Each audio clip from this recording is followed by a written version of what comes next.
오늘 말씀의 제목은 발람에게 가라고 하시고는 왜 진노하시는가? 발람에게 가라고 하시고는 왜 진노하시는가? 성경을 읽다 보면 참 앞뒤가 좀 맞지 않는 그런 이야기들이 있습니다. 오늘 특별히 본문 말씀이 참 이야기가 헷갈려요. 왜냐하면 하나님이 발람에게 가라고 했어요. 근데 가니까 하나님이 진노하셨대요.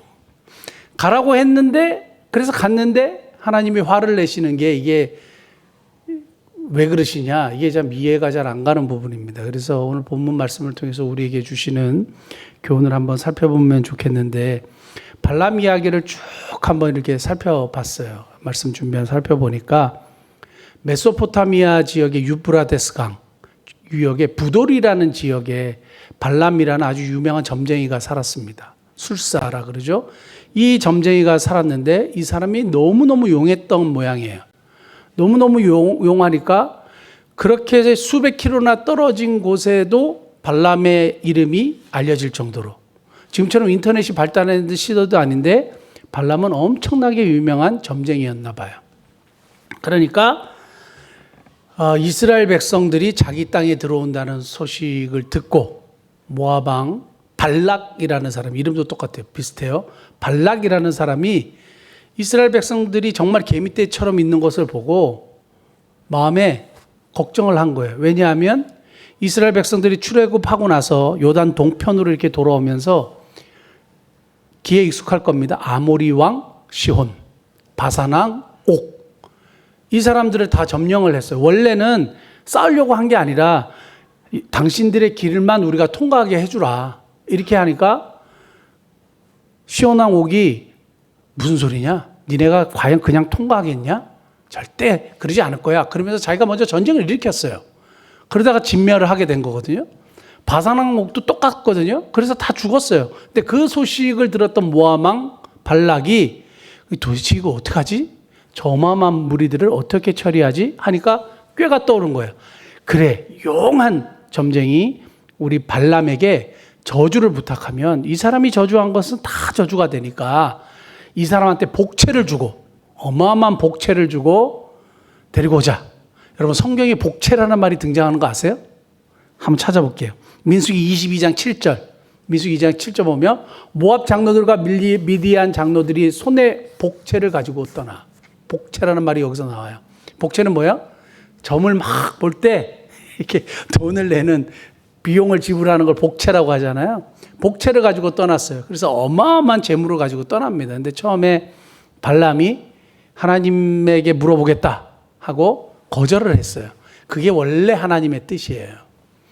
그 다음에 이 장로들이 그냥 돌아오니까 더 높은 최고의 귀족들, 고관들을 보내고 어마어마한 재물과 부동산을 약속을 했어요.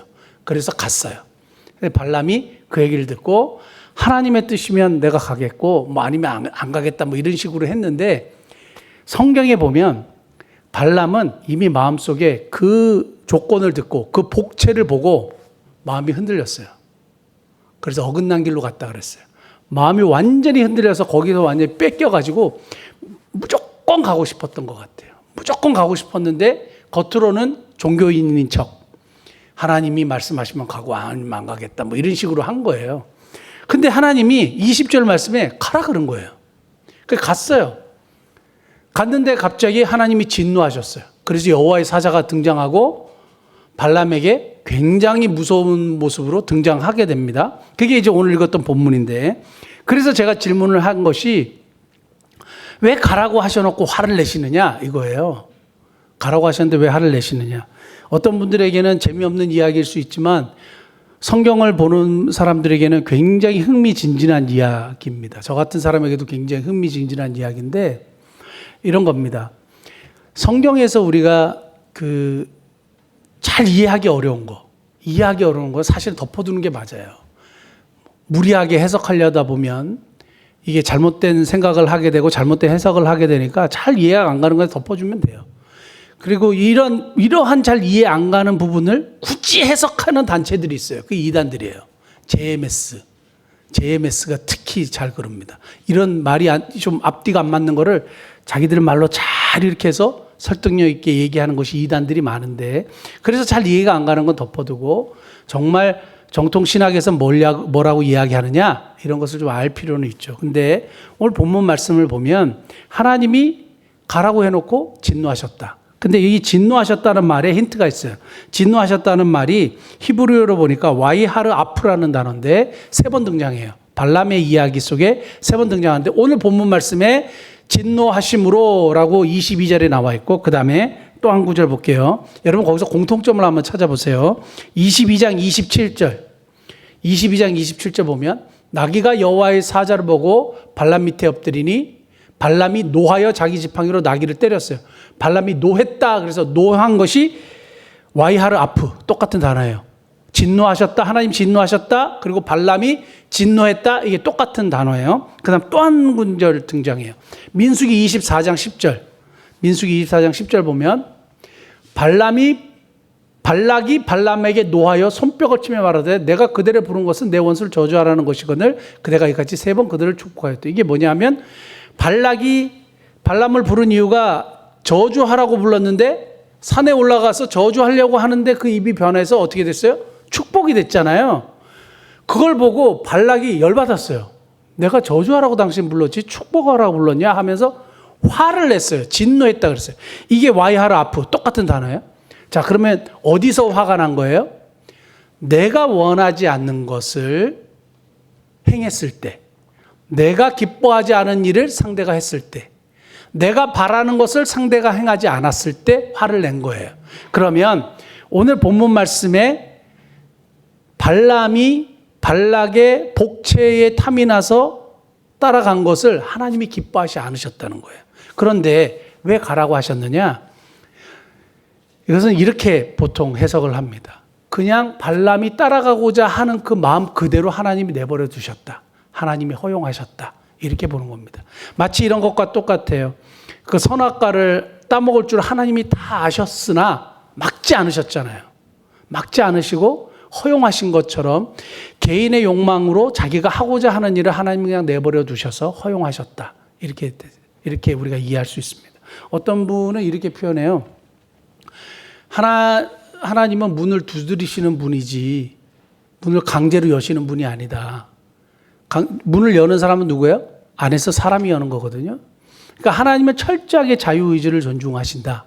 그렇게 이제 이해하는데, 어쨌든 간에 발람이 이 자기의 욕심대로 행하는 걸 하나님께서 그냥 허용하셨는데, 근데 이것이 하나님의 뜻에 합당하지 않기 때문에 하나님께서 이제 화를 내셨고 여호와의 사자를 통해서 교훈을 주셨다 이 말입니다. 교훈을 주셨는데, 자, 여기서 또 하나 궁금한 게 또 생겼어요.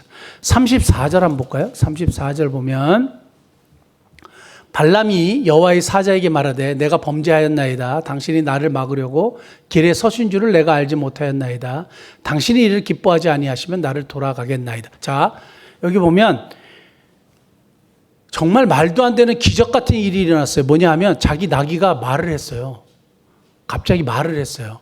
여러분, 장로님 오늘 뭘 타고 오셨는지 모르지만 차를 타고 오는데 그 차가 갑자기 말을 해버렸어. 그 차가 말을 했어. 이게 뭐지? 그걸 어떻게 이해할 수 있겠어요? 근데 진짜 얘가 말을 하네? 말을 했어요? 그리고 나서 딱 보니까 하나님의 사자가 서 있어요. 칼을 빼고.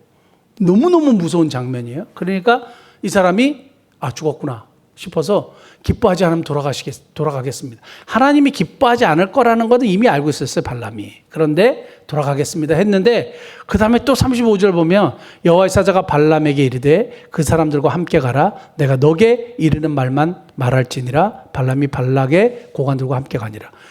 이것도 이해가 잘 안 가요. 아니, 화가 나왔으면 돌아가라 이러면 되는데 또 같이 가래요. 이건 뭔지 아세요?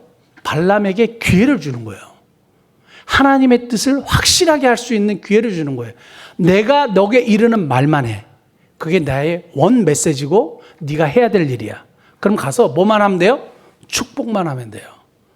그래서 하나님의 뜻만 전하면 되는데 나중에 발람이 어떻게 합니까? 꾀를 냈죠. 꾀를 내가지고 미인계를 써라. 그래갖고 이스라엘 백성들을 타락을 시키는 것이 민수기 25장의 바알보올 사건이에요. 그래서 미인계를 써가지고 이스라엘 백성들이 다 타락하고 시몬 지파가 그냥 완전히 이렇게 짜그라드는 그런 이제 일들을 누가 했느냐? 부올의 아들 발람이 했어요. 자, 그러면 오늘 본문 말씀에서 또 가라고 하신 것을 진노한 것은 하나님의 뜻에 맞지 않았기 때문에 하나님이 화를 내신 것이고, 때때로 여러분 우리가 인생을 살아갈 때 하나님이 화내실 때가 있어요. 진노하실 때가 있어요. 그건 100% 뭐냐 하면 우리가 하나님의 뜻대로 행하지 않을 때예요. 그러나 우리가 우리 욕심대로 행하고 하나님의 뜻대로 행하지 않을 때 하나님이 징벌하시고 징계하시고 책망하십니다. 그걸 분명히 아셔야 돼요. 자, 그런데 오늘 34절 말씀, 35절 말씀에는 내가 돌아가겠습니다 했는데 또 가라고 이렇게 얘기했죠. 왜 가라고 하셨느냐? 기회를 주시는 거예요. 여러분, 하나님이 언제든지 우리에게 기회를 주시는데 어떤 기회냐면 정말 하나님의 뜻대로 다시 살 수 있는 기회. 하나님의 뜻대로 행할 수 있는 기회. 하나님께서 주시는 말만 하면 되는데 발람은 결국 이 기회를 자기의 욕심을 채우는 기회로 삼아요. 끝끝내, 왜냐하면 그 복채를 받으려면 꾀를 내야 되거든요. 저주해야 되거든요. 이스라엘 백성들을 타락시켜야 되거든요. 문제를 일으켜야 되거든요. 그래서 꾀를 내가지고 이스라엘 백성들을 타락시켰습니다. 민수기 31장 16절 한번 보면, 보라, 이들이 발람의 꾀를 따라 이스라엘 자손을 부올의 사건에서 여호와 앞에 범죄하게 하여 여호와의 회중 가운데 연병이 일어나게 하였느니라. 결국에는 부올의 아들 발람 때문에 연병이 일어나고 사람들이 많이 죽습니다. 왜냐하면 이 발람이 민수기 25장의 바알보올 사건 기억하세요? 미인계 이렇게 내가지고 막 머리 막 목욕 제기한 이쁜 여성들이 광야에서 맨날 이렇게 지내왔던 남자들을 미혹하니까 다 눈이 돌아가가지고 바알을 섬기는 제사에 참여하게 되고 타락하게 되고 하나님의 진노를 사게 돼요. 그래서 하나님이 연병을 내리셨어요. 그래서 이스라엘 백성들이 많이 죽었습니다. 그 사건을 이야기하는데 결국에는 바알은 그 복채가 탐이 나서 뭘 했어요? 꾀를 내가지고 이스라엘 백성들을 타락시켰습니다. 자기에게 주신 하나님의 뜻을 행할 수 있는 기회를 자신의 욕심을 채우는 기회로 바꿔버렸어요. 하나님은 언제든지 우리에게 기회를 주시는데 이 기회를 하나님의 뜻을 행하실 수 있는 기회, 하나님의 뜻을 행하는 기회로 삼아야 됩니다.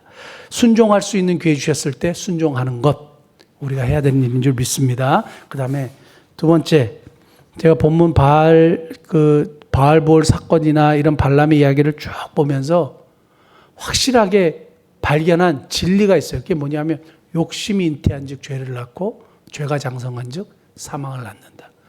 욕심으로 가득 차갖고 그 복채만 생각하고 가니까 나귀에게도 보이는 여호와의 사자를 이 사람 보지도 못해요. 여러분, 세상 것에 눈이 멀면 영적인 것이 보이지 않아요. 그리고 그것이 마음에 꽉 차 있으면 이것을 이루기 전까지는 절대 다른 것이 보이지 않아요. 그래서 우리가 2025년도를 살아갈 때 내 마음속에 무엇이 가득 차 있는가? 내가 진짜 막 그것을 원하고 바라고 기도하고 있는 것이 무언가 살펴봐야 돼요. 그것이 철저하게 현세적인 것이고 세상적인 것이라면 안 돼요. 빨리 내려놓으셔야 돼요. 진짜 필요한 것이라면 하나님이 채워주시겠죠. 진짜 필요한 나의 것이라면 하나님이 도와주시죠. 사랑하는 자녀들의 필요를 하나님 반드시 공급해 주시는 분이니까 이것이 만약에 나의 진정한 욕심이고 꽉 차 있다면 그 빨리 내려놓으셔야 돼요. 욕심이 잉태한 즉 죄를 낳고 죄가 장성한 즉 사망을 낳습니다. 결국 발람은 민수기 31장 8절 보면, 오늘 민수기에서 다 보는데, 그 죽인 자 외에 미디안의 5 왕을 죽였으니 미디안 왕들은 에이와 레겜과 수루와 후루와 레바이며 또 부올의 아들 발람을 칼로 죽였더라. 이스라엘 백성들이 발람을 찾아내서 일부러 다 죽였어요. 미디안과의 싸움에서 이스라엘 백성들이 발람을 칼로 죽였다는 것 성경에 확실하게 하나님께서 이렇게 말씀하신 이유는 발람이 결국에 욕심으로 자기 지방으로 돌아가지 않고 그 모압 지역 어딘가에 떵떵거리는 부동산을 가지고 엄청난 은근 폐물을 쌓아두고 화롭게 즐겼으나 그것이 오래가지 못했다는 거예요. 그것이 오래가지 못했다는 거예요. 결국에는 사망을 낳게 되는 것입니다.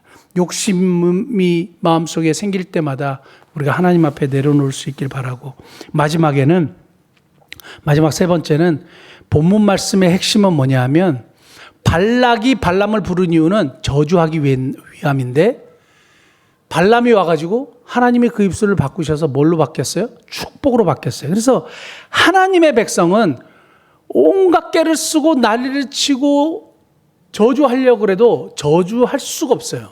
왜냐하면 이미 예수님이 우리를 위하여 저주를 받으셨기 때문에 우리는 더 이상 저주에 속하지 않습니다. 이게 정말 큰 은혜인데 성경 한 번만 찾아볼게요. 갈라디아 3장 13절 말씀. 그리스도께서 우리를 위하여 저주를 받은 바 되사. 그리스도께서 우리를 위하여 저주를 받은 바 되사 율법의 저주에서 우리를 속량하셨으니 값으로 주고 사셨다 이 말이에요. 기록된 바 나무에 달린 자마다 저주 아래 있는 자라 하였습니다. 나무에 달리셔서 십자가에 달리셔서 우리를 위하여 대신하여 저주를 받으셨기 때문에 우리는 이 저주에서 어떻게 돼? 프리, 해방이에요. 우리는 더 이상 저주 아래 있지 않아요. 그럼 뭐에 있어요? 하나님의 축복 아래 있는 거예요. 세상에 어떤 존재가 우리를 저주하고 어떻게 하려고 그래도 하나님의 이 축복 아래에 있는 우리들을 어떻게 할 수 없는 거예요. 사랑하는 성도 여러분, 우리가 이러한 하나님의 축복 아래에 있다는 것을 꼭 믿으실 수 있길 바랍니다. 로마서 8장 38절 39절만 보고 말씀 마치려고 하는데요. 같이 한번 읽어보겠습니다.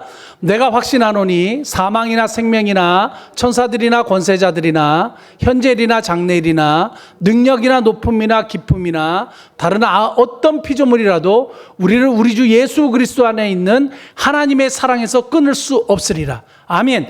세상에 어떤 것도 이제 하나님 예수 그리스도 안에 있는 하나님의 사랑에서 끊을 수가 없어요. 예수님이 나무에 달리셔서 모든 저주를 다 담당하셨기 때문에 우리는 저주 아래에 있는 것이 아니라 하나님의 축복 아래, 하나님의 사랑 안에, 하나님의 은혜 안에 있다는 것 기억하시고, 우리가 뭐 이렇게 인생을 살아가고 길을 가고 일을 하고 무엇을 하든지 간에 우리가 어떤 존재인지 아세요? 우리가 무엇을 하든지 간에 우리가 하나님의 사랑 안에, 하나님의 축복 아래에 있는 존재라는 거 기억하시고 오늘도 당당하게, 내일도 당당하게 승리하시는 저와 여러분 되시기를 예수님 축복합니다. 아멘. 기도하시겠습니다. 하나님,